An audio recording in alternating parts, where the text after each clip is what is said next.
There once was a poet called Thomas Zane, an artist who crafted beautiful works from his imagination and words on a page. He was famous. He was loved. He had a beautiful wife named Barbara and a cabin on a lake surrounded by vast, unchallenged nature. His wife was his muse, for he loved her so, and she brought about such passion in him as he couldn't help but create. And the words he wrote were of such beauty and clarity that it stirred the old shapeless things in the lake and gave them form and names, making them real and imbuing them with life. But Tom's life was met with tragedy when Barbara went swimming in the lake and drowned. Devastated and desperate, Tom tried to wield the power of the lake to return his wife to him. But there is always a price, and while something wearing the shape of his wife did return, it was not her. It was something dark and malicious and hungry. So hungry that it would devour the world. Seeing his mistake far too late, he acted quickly. He wrote his life and his works, every word he had ever written, out of the world, before cutting out the heart of the monstrous thing disguised as his wife, and plunged them both into the depths of Cauldron Lake, together, forever.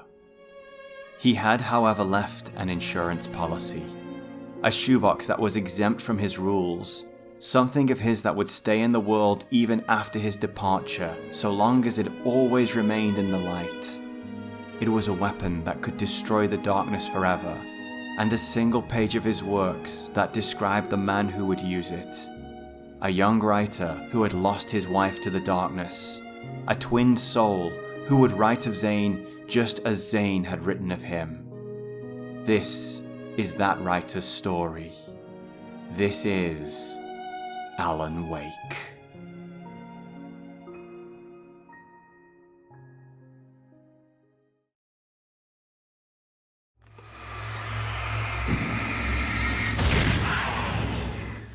We begin flying through a gorgeous mountain panorama somewhere in North America, a location clearly inspired by Stephen King's depictions of New England. We fly across the peaks and valleys of this unchallenged nature and hear Alan deliver his opening monologue.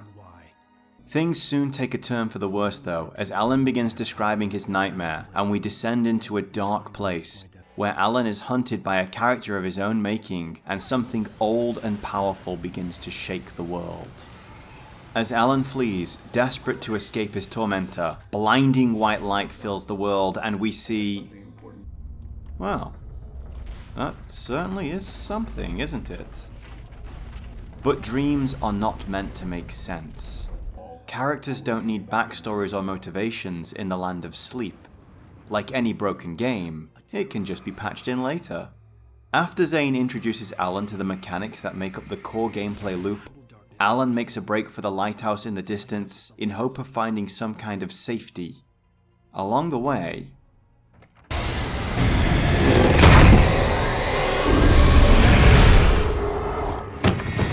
oh no! Stop! No! Damn it, die! No! No! No! And you may not realize it, but those of us more intimately acquainted with the deeper lore of Alan Wake know that this is something of a significant moment here. The nightmare ends as all nightmares do, and Alan snaps awake in his car, which is now riding on a ferry taking him to the secluded mountain settlement of Bright Falls. He and his beautiful wife Alice are now escaping the world to a peaceful mountain vacation, and the town is preparing for its annual festival, Deerfest. Alan seems to have been under a lot of stress lately, and his dialogue implies this vacation is long overdue. Though it seems he still can't fully escape the life of a famous rock star writer. Yeah? Hey, bestseller, how's my favorite writer? And I know we aren't exactly discussing the game mechanics yet, but this is a beautiful little intro to the systems that keeps the player in control of Alan as much as possible, while teaching you a few things you might need to know to progress in the game, and introducing the people who'll be part of the supporting cast later. There's the fangirl. I'm looking for... Mr. Wake. Alan Wake. Oh, God! God, I am your biggest fan. These two old coots. Do me a favor, Sonny. I could really use a tune right now. And... Don't go in there, young man. You can hurt yourself in the dark. Huh. I guess there really is one in every town. Alan heads to the cafe to pick up the key to his soon-to-be secluded mountain getaway from Mr. Stucky, who is engaged in some private troubles in the men's restroom. Not wanting to wait around, however, especially with an annoying fan drawing a lot of attention to him in the cafe, he marches back there to hunt him down, which is where things get a little weird. Carl couldn't make it. Unfortunately, he was taken ill. But I have the key for you and instructions on how to get to the lake. Okay. I wish you a good stay in my cabin. I'll come by later to check how you've settled in. And if you double back just to check if any of that really happened, I hadn't seen her leave. and if that wasn't enough foreshadowing for you, how about this? Hey, wait! Mrs. Wake! Your keys! And here I thought horror was supposed to be subtle.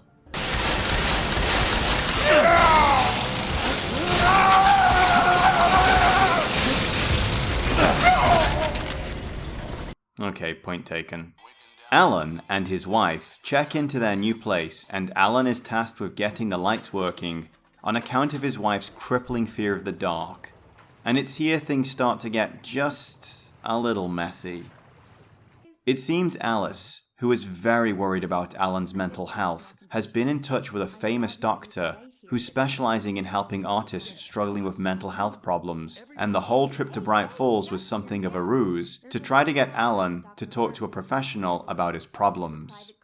Alan, hoping for nothing more than a vacation and a chance to escape his problems for a while, is understandably furious with this deception.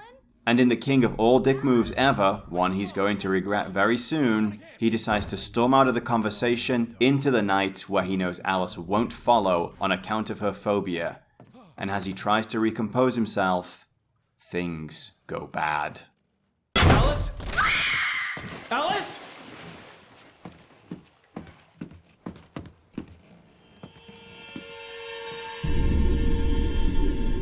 Oh no!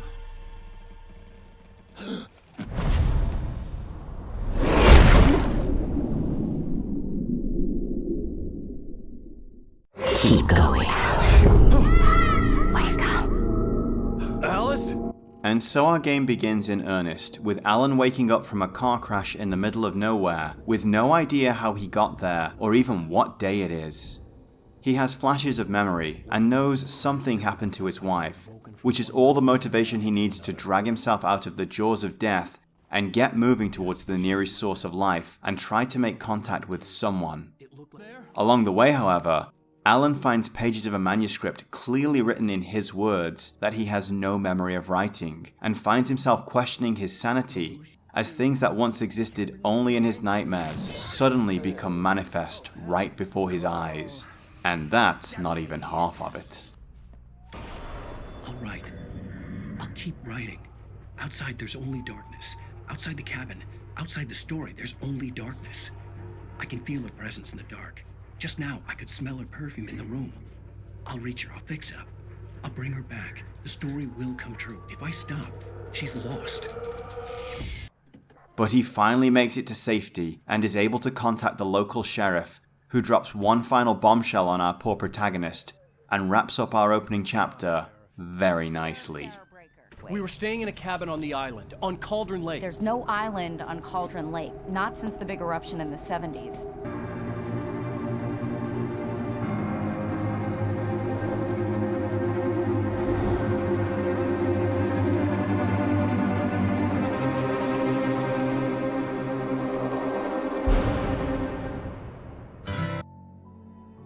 This is where we get our first segue into a New York flashback, and get a chance to see Alan and Alice in a more comfortable environment. New York is currently experiencing a terrible blizzard. That sounds familiar. And we get a chance to learn a little about Alex Casey, who is Alan's most famous creation, a hard-boiled noir detective who speaks in elaborate metaphors and wait just a minute. This was a late goodbye. 13 years after I'd gotten my revenge, it had finally caught up with me. It had been a long time to bear the pain. But when the terrible weather knocks out the power, Alan comforts his wife with something his mother gave to him when Alan was a boy and he was also scared of the dark. An object imbued with the power of a child's imagination and belief, and something that's going to be very important later in our story. The dawn brings an end to the supernatural horror, but places Alan in a dangerous situation.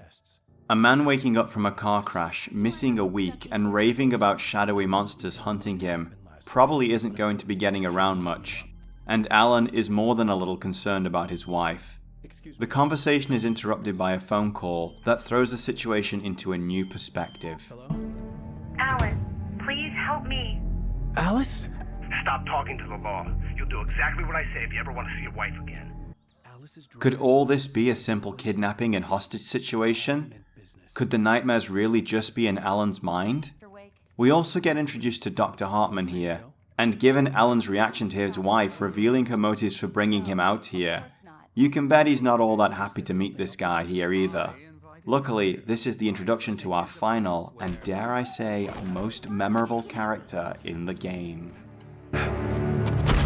Hey, nobody move! Get your hands off of my client! Who are you? I'm Barry Wheeler, his agent. The pair head out, and Alan spills everything to Barry. And one thing I appreciate here is they really could have downplayed the influence of the dark presence, and had it focused mainly on Alan, so as to play with the idea of if it's real or not. Kind of like what they were doing with John Mirror and Address Unknown. Wait just a second. But in the first night, both Barry and our would-be hostage taker encounter both the power of Alan's future-predicting manuscript and the Taken, and some of the other powers the Dark Presence can wield. And while there are a couple of twists and turns along the way, let's just say the Dark Presence doesn't suffer fools lightly.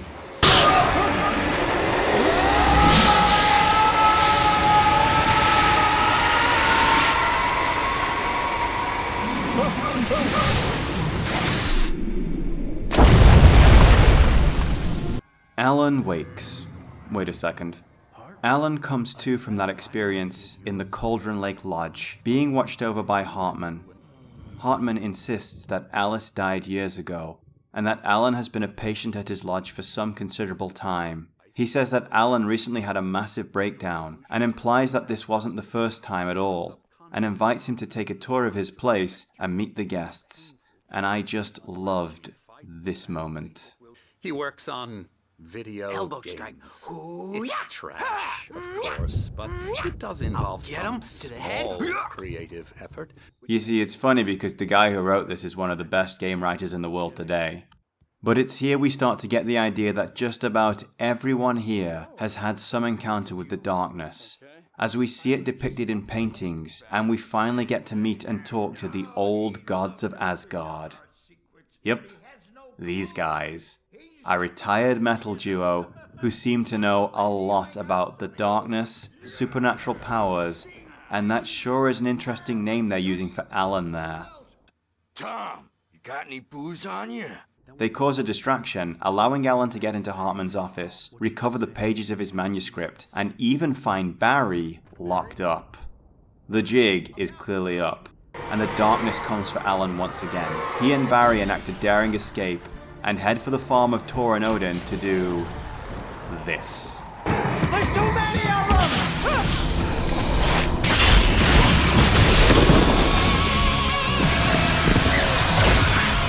God damn.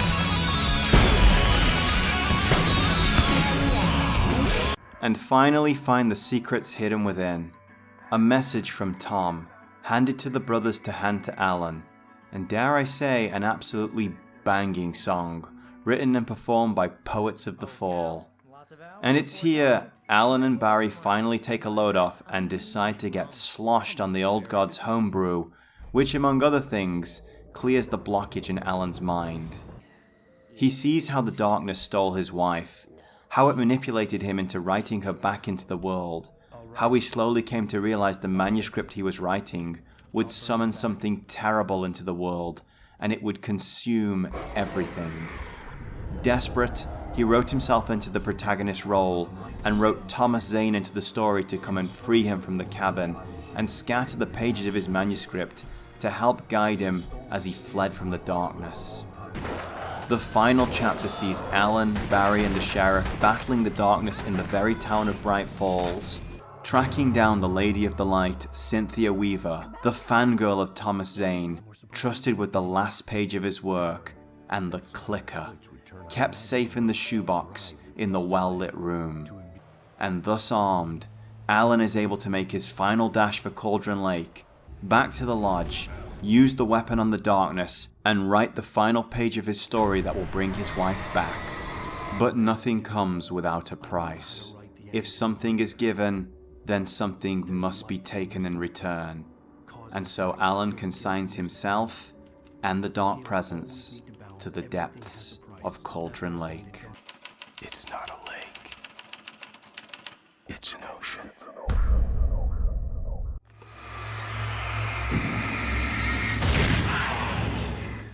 Much like with Vampire the Masquerade Bloodlines, Alan Wake's story is very character-focused.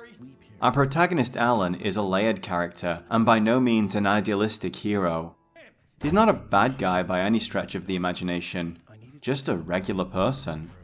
When we first meet him, we know he's having problems with his writing, which is a big deal for someone who's made a profession of making things up and then writing them down on paper.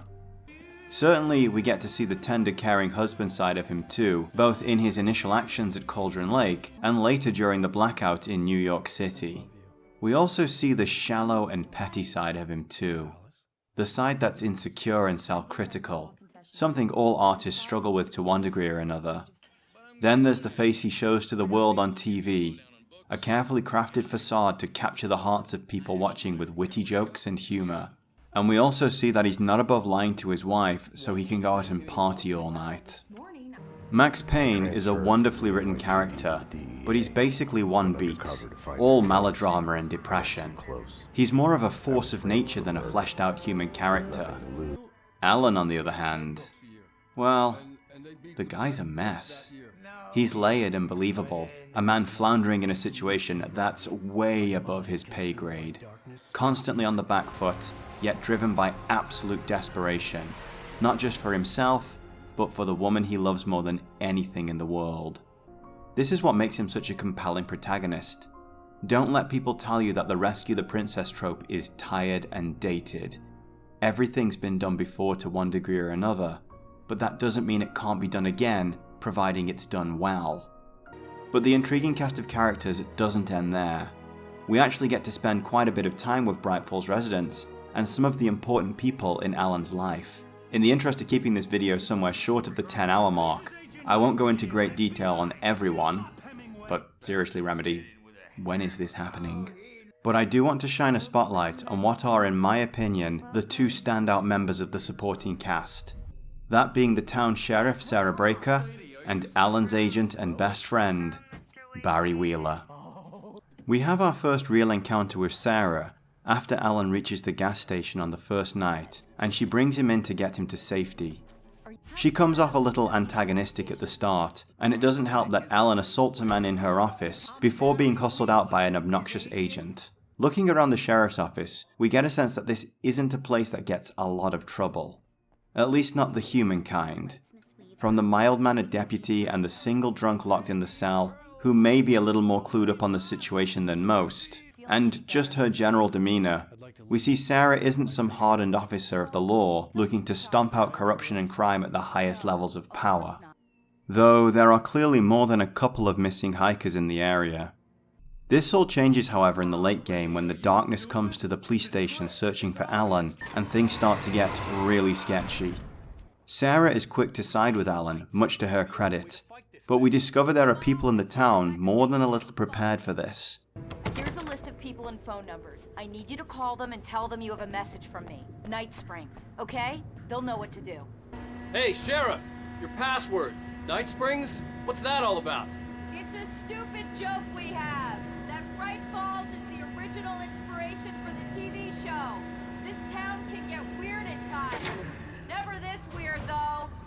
She later confesses that her father was a New York police officer, so this job is very much in her blood. She handles herself admirably and becomes a welcome addition to Alan's party as they fight their way through the Taken and race for the dam and the old electric power plant.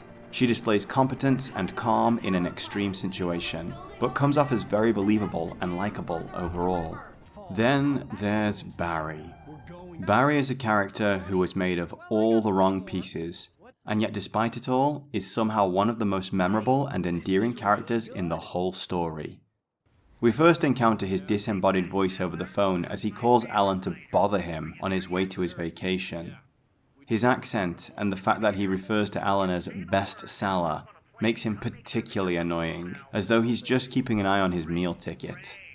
Alice isn't all that happy to hear that Alan's agent is bothering him at this time either, which does set Barry up to be more trouble than help, something that seems to be confirmed at first with his rather dramatic entrance into the sheriff's office. What we see is a very unimposing man rocking a severe case of short man syndrome. He's overweight, his dress sense is awful, and my god, that nasally voice is annoying. Even so, he cuts right to business getting Alan out of the station, and the writer is more than happy to throw himself into Barry's care. And this is what makes him so great, because despite how he can come across initially, he's actually a decent guy, and he really cares about his client and his best friend Alan. If this was all just a money thing, there's no way Barry would have stuck around once the world turned on its head, but he sticks with Alan all the way through the fight. The scene where they're getting drunk together is a genuinely human moment, and speaks volumes about their relationship and what they've been through together. We know Barry and Alice don't like each other, but Barry is more than happy to help Alan fight the darkness to save her because she's important to him. Barry is also the comedy sidekick of the pair, and he breaks up the ever-mounting tension with enough humor delivered at the right time. It takes a little time, but this obnoxious little New Yorker really stole my heart. Honestly, if I didn't know better, I'd accuse Sam Lake of just showing off. Good luck, Al.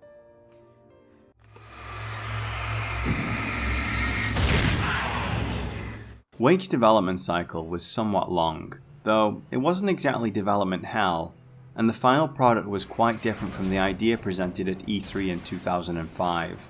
While I'm not an industry professional, I've done my homework on game development, being something of a hobbyist myself, and I'd like to touch on this since we're here and think about how this happened.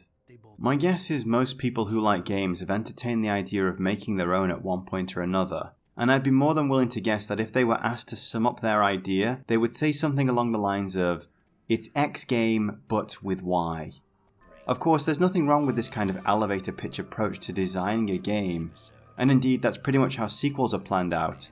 But very often, the development of a new IP doesn't start with a third-person shooter but blah blah blah. Indeed, notions like that don't come until much later on, and while stories can sometimes be a good starting point for a game, this again is quite rare, as these usually come later. In the beginning, developers are looking for a spark of fun. A set of actions that can be repeated and made slowly more complex to create a larger system that can be enjoyed over many hours. In short, they're looking for a primary gameplay loop. Sometimes this is a completely original and unique idea, and sometimes it's something very familiar, but with some extra take on it. When Remedy started designing Alan Wake, they wanted to make something very different from Max Payne, and were fully into the idea of something very open world, with a lot of exploration and even survival elements built into it. Once you've got your hook, however, it's still not as simple as making a game. There's a lot of trial and error in this process, with ideas being experimented with in various test builds, being kept and dropped and re-added later. I know I take every opportunity possible to dunk on Anthem on this channel, but what's interesting about it is that their situation isn't all that different from what a lot of games go through. It's just they had much worse management than most. One problem you can face when developing a game is a fear of deciding something and sticking with it. After all, you want to make the best game possible, right? And have everyone from the players to your investors be really happy with it, right? And you want it to be something unique that stands out from the pack and contributes to the art form as well, right? So, keeping your idea fluid and open to change is very common. Games are also a fairly collaborative process between writers, artists, coders, and testers, who bounce a lot of ideas around, and the goal is to have the mechanics balance with the narrative and tone in order to create the final experience. If you lock in one idea, that means you can't use a better idea down the line if someone comes up with it. Or rather, you can, but you may have to scrap a lot of expensive work in order to do so. In many ways, there's a real element of play just making games. I know I find it fun, and I've never finished anything. The problem is, if you spend too long being indecisive, you're going to have a negative impact on whatever your final product actually becomes, as you'll lose time on polishing that much more focused and clear idea into the best version of itself. This is basically how the dreaded crunch comes about, and it's 100% a failing of management and the people who are supposed to be steering the ship. And then there's publishers. These guys are, well, some are better than others. And I do believe that artists like, let me just pull a name out of thin air here. Hideo Kojima could do with an editor around to point out to him that just because something makes perfect sense in his head doesn't mean that an audience of thousands of people will get it too. So I won't say that publishers are creatively bankrupt. Well, EA is, but we're not going down that rabbit hole today. But they are more focused on a return on their investment than, say, adding something to the art and the medium. This can lead to things being mandated into a game because it's popular, like for example, cover-based mechanics in a Max Payne game, regardless of whether or not it adds anything of value to the product, or in the worst cases, actually subtracts from it. There are comments on the Wikipedia page for Alan Wake that mention an issue with Microsoft and the too many cooks issue. And Extra Credits did a great video about this back when they first came onto the scene, which I for some reason cannot find anymore. But these can create massive problems.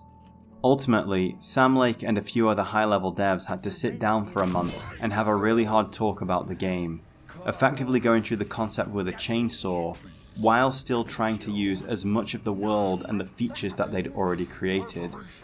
So the final result was a well-polished third-person action game with a great story. Maybe not the revolutionary title they'd envisioned at the start, but they made a really fun and entertaining narrative action game.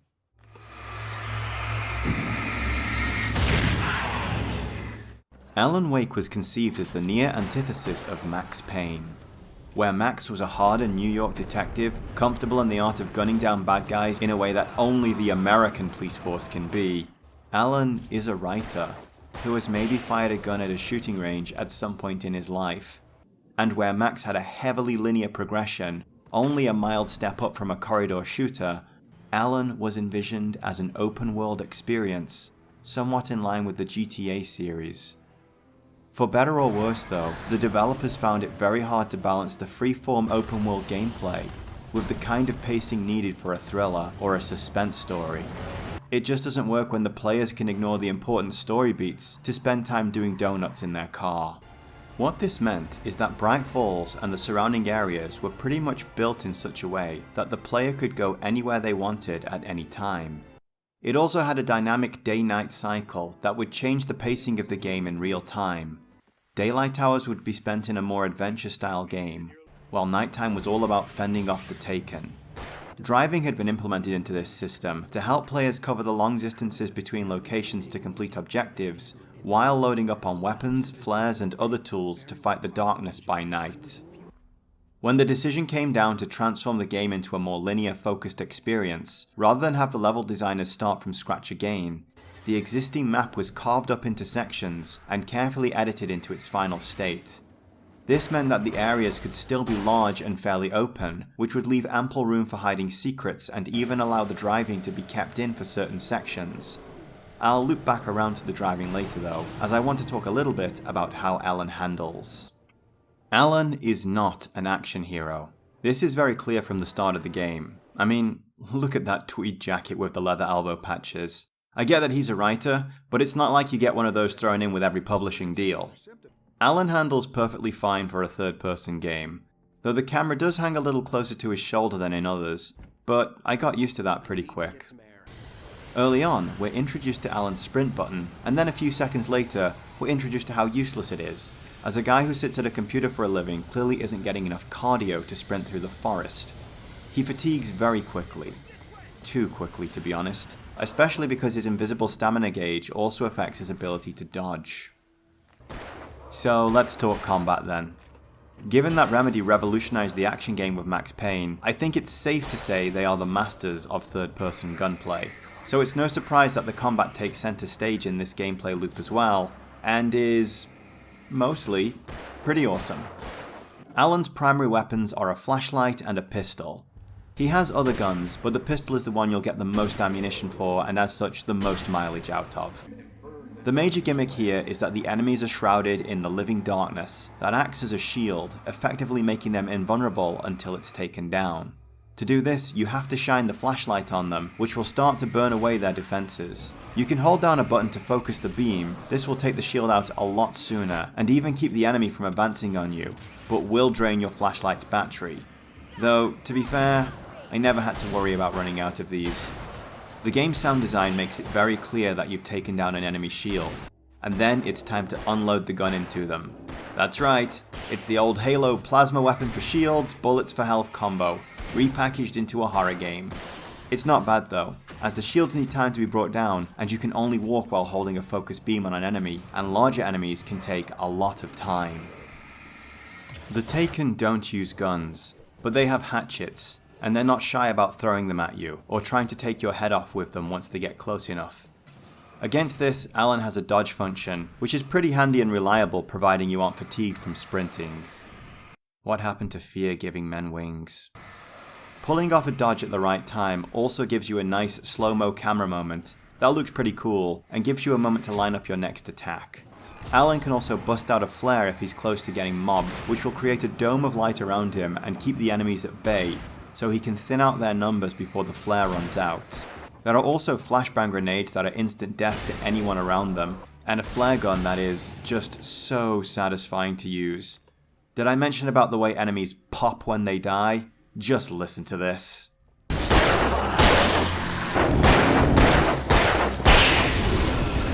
And all the guns are really satisfying too.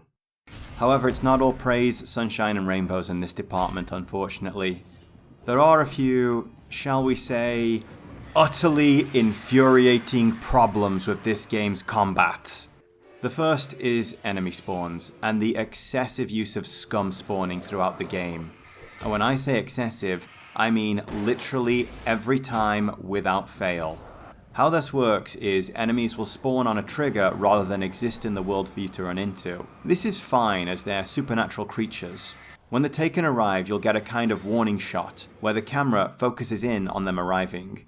This is a massive cheap trick, however, as there will always be at least one enemy spawning in behind you, usually a lot closer than the ones in your line of sight. And you have got to remember that he's there, or... I get that this game has horror elements, and a big part of this is about keeping Alan on the back foot, keeping you guessing and keeping the pressure on. But it's really annoying and cheap. It's something that if used sparingly can work with great effect, but overused as it is here, just creates frustration. The game also constantly disarms you. So as you work through areas, you'll upgrade your flashlights, acquire various guns, and hoard flares for something big that you assume is coming later. And then some story element will lead to you losing everything and reverting you back to the basic flashlight and pistol once you regain control of Alan. A heads up would have been nice. Also, these enemies. No. Just no. On the other side of that though is anything involving driving by night. Given the linear nature of the game, I remember feeling like driving was somewhat hacked in on my first playthrough, but these days I think it blends in pretty well, and it is so much fun to charge down a bunch of Taken in a car with their headlights blazing. It's a very satisfying revenge moment and makes the game a lot of fun. And since we're on the topic of getting one up on the Taken, can we just take a moment to appreciate this glorious mess right here? This is exactly how to break the tension in a suspense story and give your audience the chance for some payback. Stand your ground missions are actually one of my gaming peeves. I don't like them usually, but this was an absolute joy, and it's totally worth going through the game just to get here and do it all over again.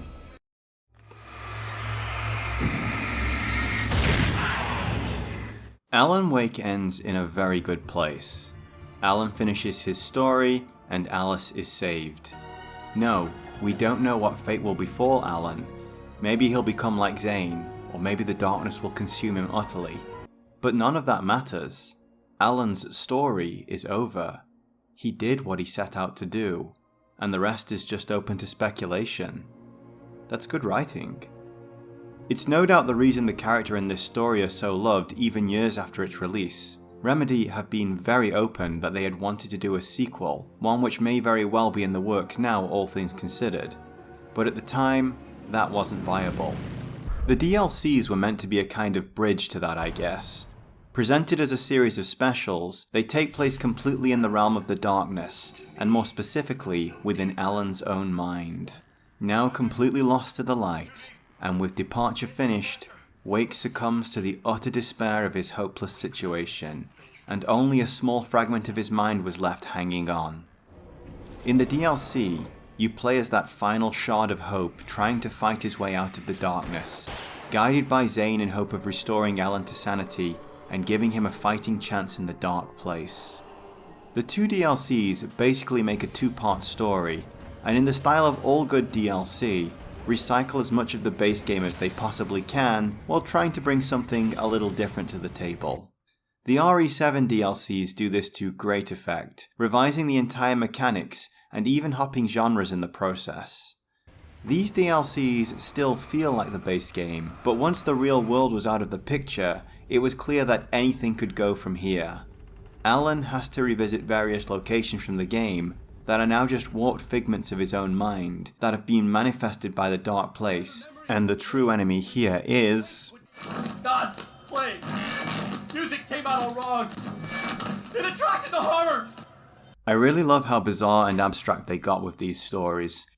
The combat is taken up a notch here, which I think is to account for the fact that the player is assumed to have finished the base game prior to playing this, and also from a story perspective to account for the fact that Alan has just gotten a lot better at this now. This will become much more apparent in the next video when we talk about American Nightmare, but it makes sense that Alan is a little more competent at this stage, and a little less on the back foot now he's sure Alice is safe. That being said, the difficulty spike is a little harsh. And I recall back in the day when I first played this, I even rage quit it at one point and almost gave up on ever finishing it. I like a reasonable challenge and a good story. There's a reason I don't play Dark Souls, but I'm glad overall that I picked it back up and saw it through to the end. These are definitely good additions to the story. I love the little symbolic moments too. The Signal's final boss is kind of meh. Some of you may be aware of how I feel when a boss is just a bullet sponge with infinitely respawning goons around to distract you. And the writer's boss was... God, not these guys. But I kinda liked how it was Barry. Not the real Barry, of course.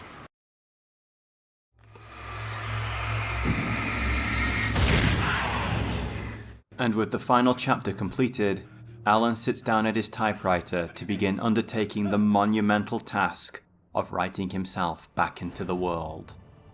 Now, if you've ever written a story, you'll know that that's not usually how it works.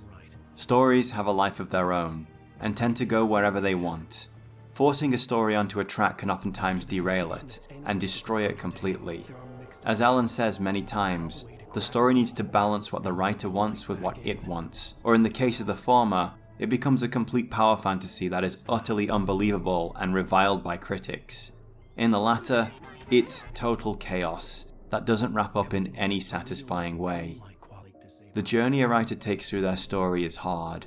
It involves many difficult choices to keep or remove things.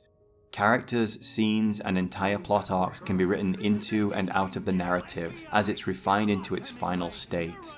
It can be so easy to get distracted or to hit walls in the story and just give up on it entirely. And it's just the same with game design. In the end, the final form of Alan Wake had to be carved out of a much bigger idea, one which lacked the clarity to communicate the desires of its creators. It's a lesson in the idea that bigger doesn't equal better, not always anyway. And I can think of more than a few studios and IPs that could benefit from this. The final product is a wonderful, well-polished third-person action-adventure, wrapped in a great story that has captivated thousands, and is absolutely worth a replay today, even if it's just the regular port and not the HD version. And so with all that said, we'll leave our writer at his typewriter, and the title of his next story, one word that may as well read: hope.